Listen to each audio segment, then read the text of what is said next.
Don't Tell Mom the Babysitter's Dead is such a cult classic. What was it about the original that prompted the idea to remake it for this generation?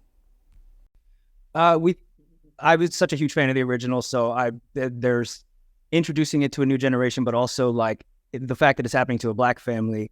You get to comment on how the stakes are a little bit higher in that circumstance, how this could be a much more perilous situation for this family.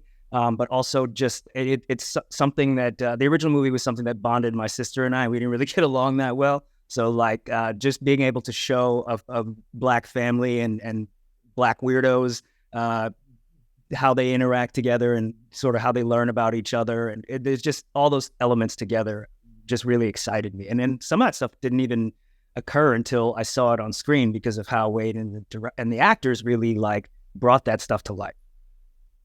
Yeah, and it's about young folks being pushed to be adults before their time. That's what the original was about. But that is a ubiquitous theme for young Black kids. And so for me, in reading Chuck's script and the way that he was able to show these different kinds of Black siblings, the movie just works better Black, in my opinion.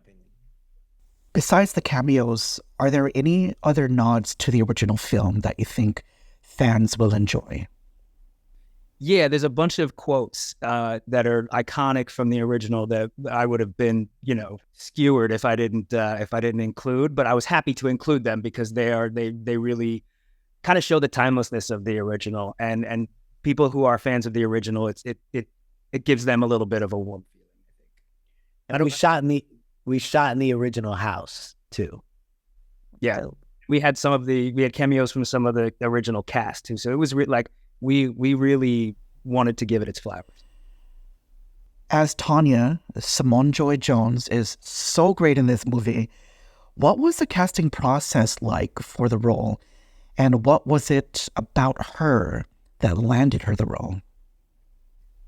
She embodied this kind of John Hughesian ingenue that was both incredible comedic timing, even though I think she'll tell you that this was her first comedic role, but she was born to do that.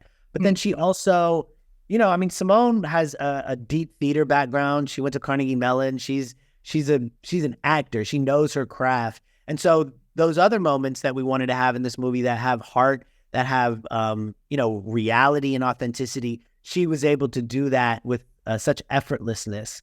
And so when we saw Simone for this role, there really was nobody else. Yeah, and the movie, it's her movie. I mean, it doesn't work if she doesn't work. And so, like, the fact that she carries the movie on her shoulders is incredible. I mean, for a young actor, it's amazing.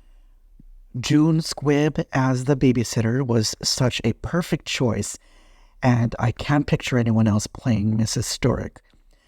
Was the role written with her in mind? No, it wasn't.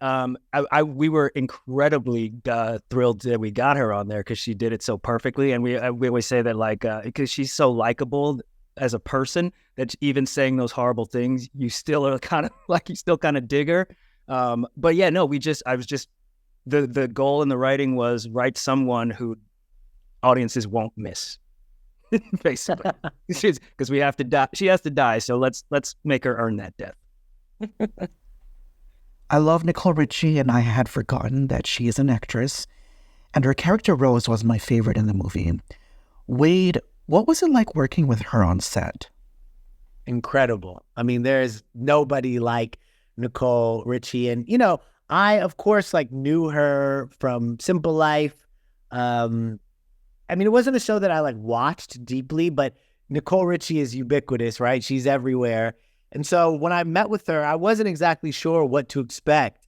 And she is one of the most thoughtful, really just kind of, funny and caring people. And she just was so in love with this movie and the original. And she was just down. So we got really lucky with Nicole in that she was able to take these, very verbose and kind of work jargon language that Chuck had written and make it feel so kind of easy and perfect in her mouth.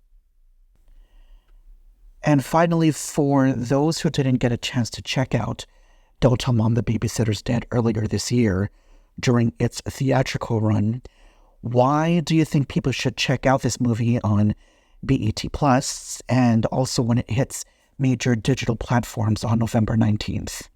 Because you don't have to put pants on to watch it. You can stay at home in the comfort of your domicile. But I think it's something that you can watch with your family members. I think it's something that just will remind you this holiday season to pay attention to the people in your family and really make sure you're noticing all of the cool stuff about them that you might have overlooked before, and just really engage with them in a way that you might not always be able to. Yeah, if you want to laugh, if you want to hear great music, and if you want to, like Chuck said, see a story that makes you want to call your siblings and check in with your family, then you should check it out over this holiday season. Yeah, Wade's right. It's funny. Like go see it. You will laugh. I promise you. Yeah. But if I lay down and I play dead and I stay dead, then will you get bored of killing me? Silhouettes of you are like a taunt. Never really know just what you want. With you I don't ever feel calm. I can feel the sweat inside my palm.